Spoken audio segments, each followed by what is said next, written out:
Hey everybody, thanks for joining me. Hope everybody's doing well. It is May 20th, 2020. I just wanted to do a quick video today. I saw that Ethereum 2.0 staking ecosystem report has been put out by Consensus. I referenced this the other day.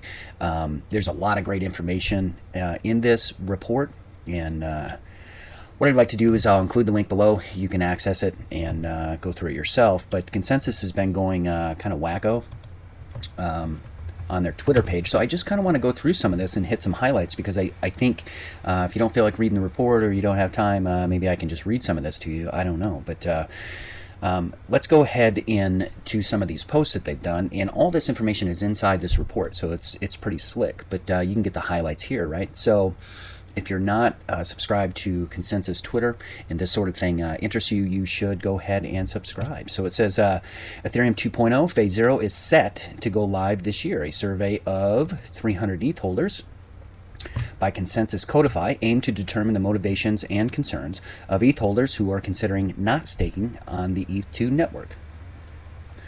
So let's go ahead and get into this, shall we? Of 287 respondents, over 65% plan to stake on ETH2. Half of those, 65%, plan to run their own validators, and the other half plan to use a third-party staking provider. Additionally, 14.6% are undecided, and only 2.8% do not plan to stake.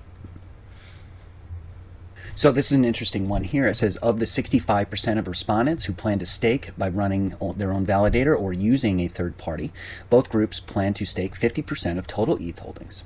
63% of respondents own greater than 32 ETH, and the majority of people who will not stake own less than 32 ETH. Very interesting breakdown here. Staking rewards. Staking rewards are an important part of the ETH2 incentive model. Those who plan to run their own validators expect an average of 5.8% rewards. Those who plan to use a third party expect average 7.6%. Those who are undecided would need an average of 9.4% to convince them. Preference for node management features. Those running their own validators overwhelmingly prefer slashing protection and analytics and monitoring features to be provided. So these are the features and the wanted and favorite features from validators that are planning to run their own validators. From stakers that are planning to run their own validators. These are their wants. Feature favorites, using a third party. So for service features, those who plan to use third party also prefer slashing protection and analytics and monitoring, but indicate a stronger preference for reward compounding features and non-custodial fund management. Ecosystem trust. So this is third party trust gauge, right?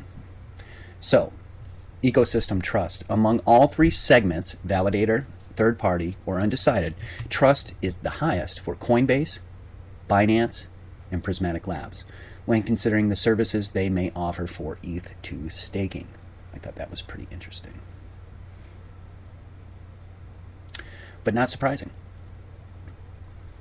So I would encourage you to go ahead and download this report if ETH2 is something that's super interesting to you. I think you'll find it very refreshing, and I think you'll get up to speed, and I think you'll understand the ecosystem desires and where things are at with ETH2 from this user engagement survey.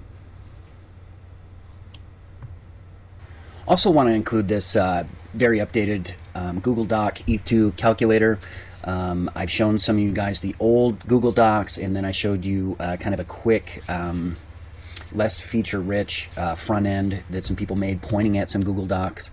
This one is absolutely amazing. If you want to take the time and go through and check it out, this will give you lots of background. This will give you lots of information and allow you to tweak a lot of different things regarding ETH2 and some expectations.